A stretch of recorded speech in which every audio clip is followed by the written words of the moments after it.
My name is Carl Hinder and you're listening to the Salon Help Good to Go podcast, a podcast for salon and spa owners who are looking to grow. The only thing stopping you is you. Welcome to episode 15, Money Mindset. So hello to all you good to go guys. So thanks so much for supporting the podcast every week. This week I want to dive into money mindset. And no, I'm not a mindset coach. I'm not a psychotherapist. I'm not a psychoanalyst. I'm not any of those things.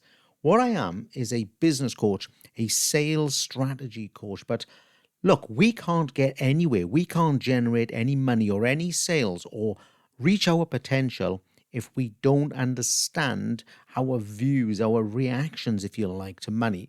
Now, money mindset, that's all it is it's your beliefs built up, from your childhood, probably from your early days through your education and your parents and your schooling and your friends and all those sorts of things. It's based on your history. The good news is it's like any other habit, you can change it. And I'm going to talk to you about that today as well. Now, we had this session with my Massive Not Passive group, and we do a lot of these mini masterclasses, if you like. And I thought there's no way that we can avoid discussing this on the Good to Go podcast as well. It's really, really essential that people start to understand the money mindset concept. I realize that when I'm doing something like this, I'm at risk of sounding like one of those con men, or what do they say, those snake oil sellers, or one of those people that tells you that you can have another six-figure, coaching career or something like that. I do realize that, but at the same time, when you're working with this stuff all the time, when you see it in yourself, and I have seen this change in myself over the last maybe 15 years, 10 or 15 years, on my approach to money, understanding how I've seen money, then I think it's only right that you have the same opportunity to look at your money mindset.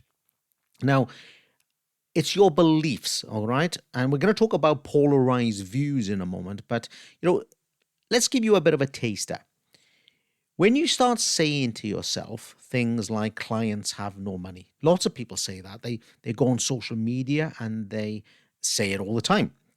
Maybe they say that their own prices are too high, or they say that their clients say the prices aren't too high, or you don't want to retail. There's a big one. I don't want to retail, and I've got all of these reasons why I don't want to retail. Or I don't have the skills.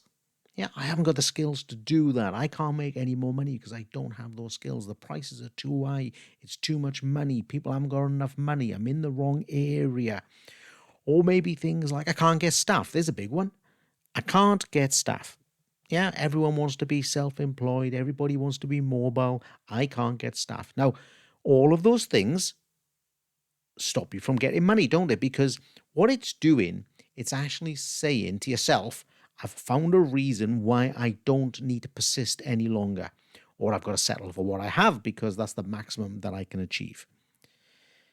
One of the big ones, and recently I launched a program, and so it came to the surface in a way when people were saying, I would love to do that, but I can't invest. I don't have the money at the moment, or I've got another priority, or I'll have a look at it next time. I get it, guys. I'm not saying that those things aren't true or they don't feel true to you.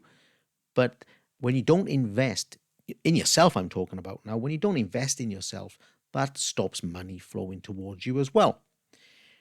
The reality is this.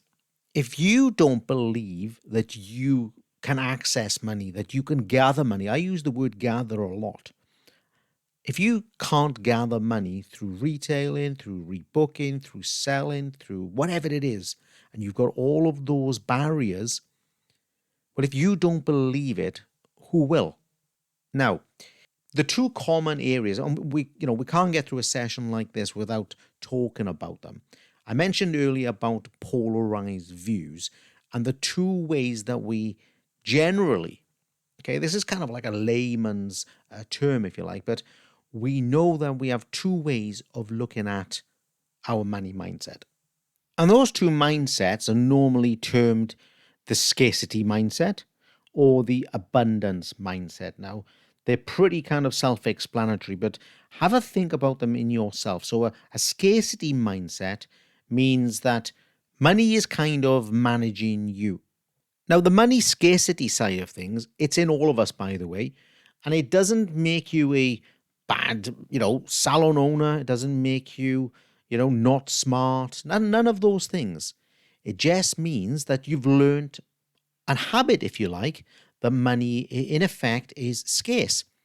It's too hard to come by to waste. You'll see that if you've ever been asked to invest.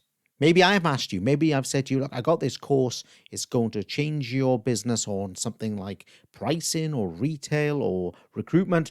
And you've said to yourself, at least, no, I'm going to hang on to that few bob that I've got put aside. I'm not prepared to invest it in case it doesn't work. I've worked too hard for the bit of money I've got. I got to do everything I can to protect it.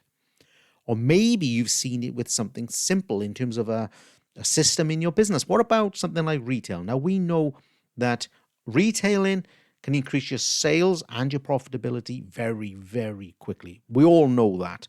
Yet, we stop that money coming towards us because we don't want to spend the money on buying the products in the first place. We don't want to spend the money on getting the team trained properly in the first place. There's so many things that are stopping the money coming to us. And that is the scarcity mindset, if you like. Whereas the abundance mindset sees things totally, totally different.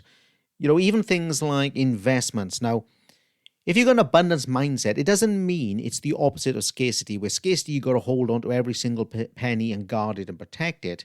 Abundance doesn't mean you throw it away and waste it. What it means is you are more likely to make a good calculated risk, and it feels less scary, if you like, because you know that there's more money on its way to you.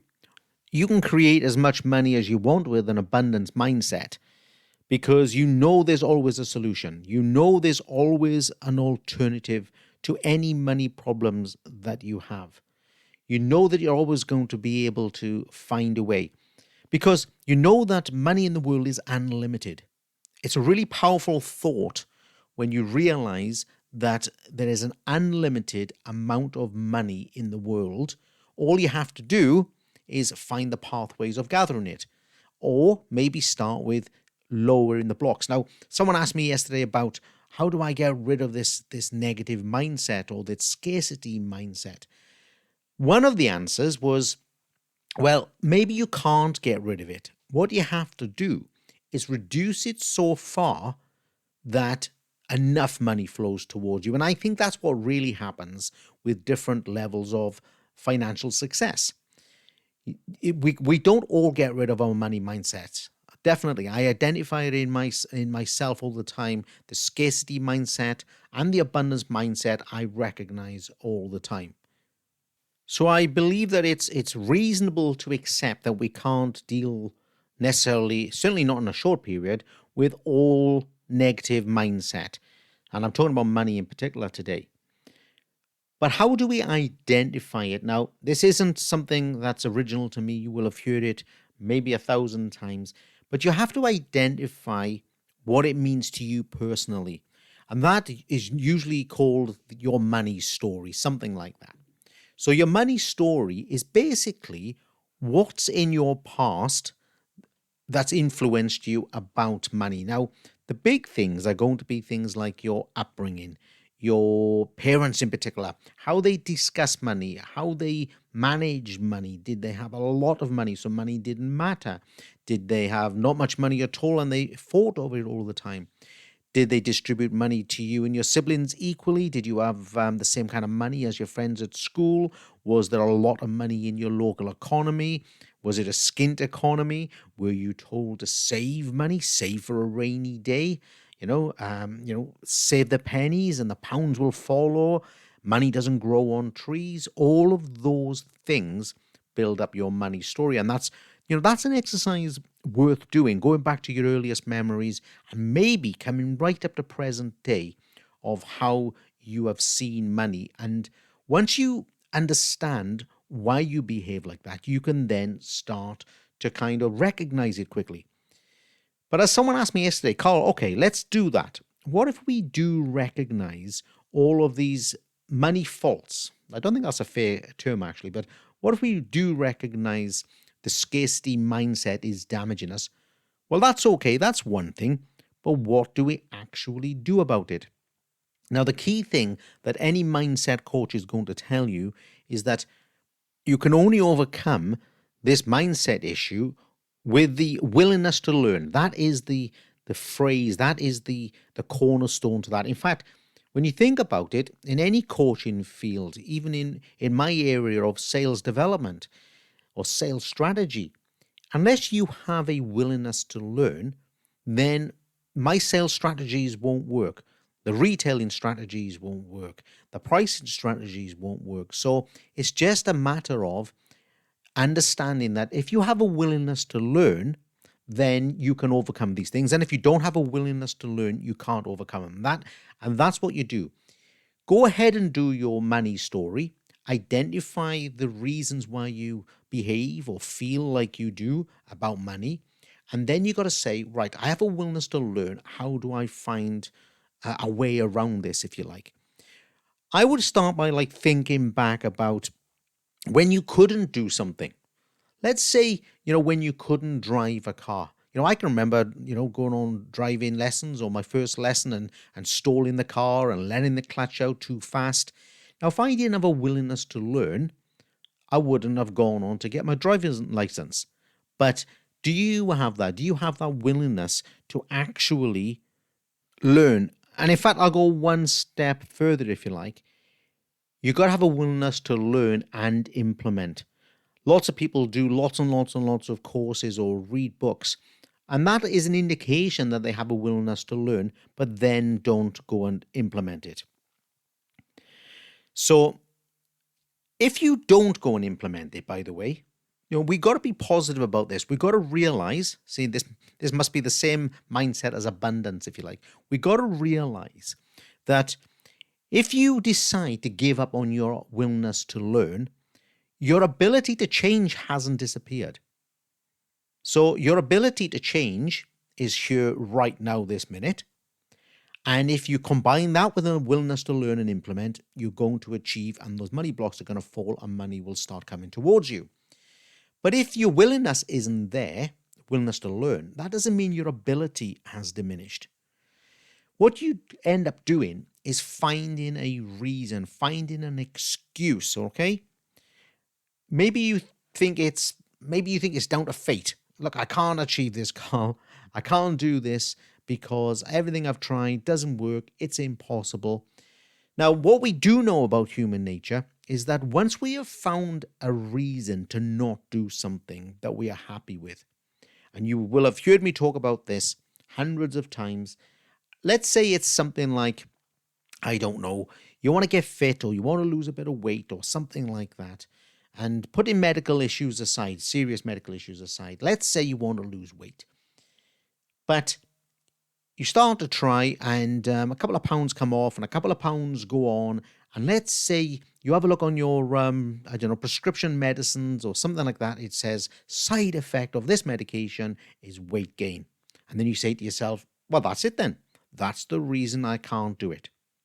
Once you have secured that reason, there's no more reason, there's no more willingness, is there, to continue to look for another way. You've satisfied that that's fate. That's the way it is. I've just got to put up with that. Now, too much of that happens when it comes to money mindset. One of the big things, especially with the onset of social media over the last, 10 years or so, has been what I call the evidence-based scarcity, if you like, where we find some statistic perhaps, or sometimes it's anecdotal evidence that something isn't working. Now, we see it all the time on social media where someone says, is your salon quiet today? And then, maybe another 50 salons go, yep, really quiet this week, very quiet this week, very quiet this week. What that does is it says to the scarcity mindset, well, let's give up then. If everyone else is quiet or if enough people are quiet, there is no reason for me to go and look for a solution. Whereas the abundance mindset would have said, well, 50 of you might be quiet, but there's 1,000 salons in your area. That means most of them are busy. So why don't we focus on what they are doing or replicate those kinds of things? Can you see the difference here? Maybe you've been listening to the news and it says, businesses are closing down, or inflation is going up, or unemployment rates are going up. And so you use that statistic to actually stop you from taking action. Sometimes it'll stop you totally and you won't attempt anything at all. So you have to keep thinking about, why am I behaving in this way? Because lots of this evidence aren't hard facts. It's anecdotal, or you are reading it from the wrong end of the scale, if you like. Whereas if you were abundance, if you had an abundance mindset, you would say, instead of saying there's a lot of competition in this town, you would say, well, there's a lot of evidence in this town that these types of services are in demand. Or you might say, recruiting staff is challenging. Now, we know that if you haven't got the right levels of staff in your business, your sales are at the wrong level, therefore we have a money block. Now, it becomes a money block even more so when you actually accept that you can't get staff. Whereas if you had an abundance mindset, instead of saying it's very tough and nobody can get them, you might say, well, the chances are lower, but somebody has got to get those staff. Those staff are already working somewhere else. What story do I need to give them for them to join me? And then we can open up the money blocks again. The thing is, it's just a matter of belief, really. Abundance mindset is believing that there's unlimited amounts of money and you will find a solution. Scarcity mindset is just a matter of belief that you can't get any more money, or it's too difficult to come by, or you're not deserving of it, you don't have the skills or the ability, or something like that. You also believe that failure is, for some reason, inevitable. Okay, and success for you is too far away. Success is just too difficult for people like you. I'm not saying that to you, by the way. You're going to be saying this to yourself. Now, linked to all of this is essentially your fear of failure. Okay, it's central to your mindset on everything. But you have to start realizing that you are you are the total sum of all your failures in your life so far. Now, I'm trying to put a positive spin on this, but just think about anything you've done, or someone else, if you like. Let's say you're a sports person. Let's say you're a car driver, a racing driver. Well, your success today, or your status today, is the basis of all the things you did wrong in the past, all the crashes, all the times you took the wrong turning or went too slow or whatever it was. In terms of relationships, you have to think your status in terms of relationship right now is a sum of all your previous relationships, whether that's a marital relationship, or whether it's interpersonal, or whether it's a business relationship. Or let's say we're talking about skills in your business. Some of you will be hairdressers and therapists and technicians and cosmetologists, etc. Well, you didn't, get to the stage you're at right now today by having everything perfect from minute one. You did some awful haircuts, guys, I'm afraid to tell you. You did some really slow services.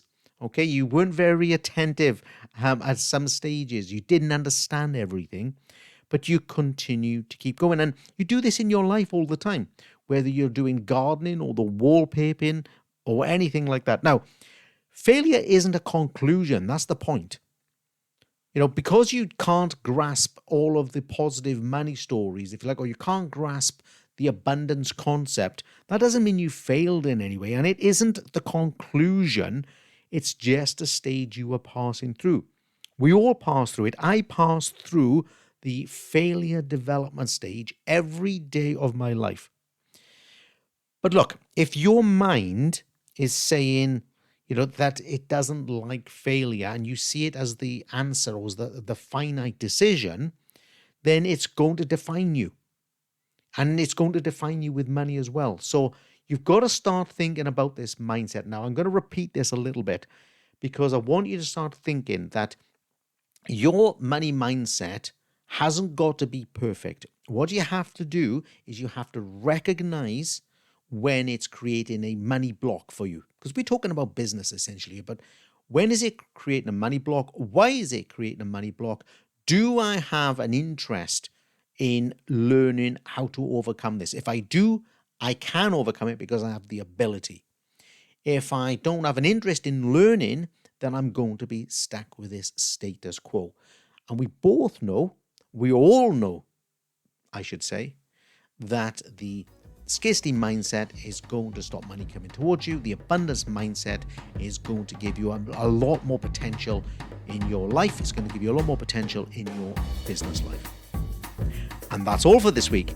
Thank you for joining me on the Salon Help Good to Go podcast. Please take a look in the show notes, have a look at some very, very interesting links, leave me a review, and let other salon and spa owners know that I'm here every Sunday evening at 4 p.m. to kickstart their week. I'll catch you all on the next episode.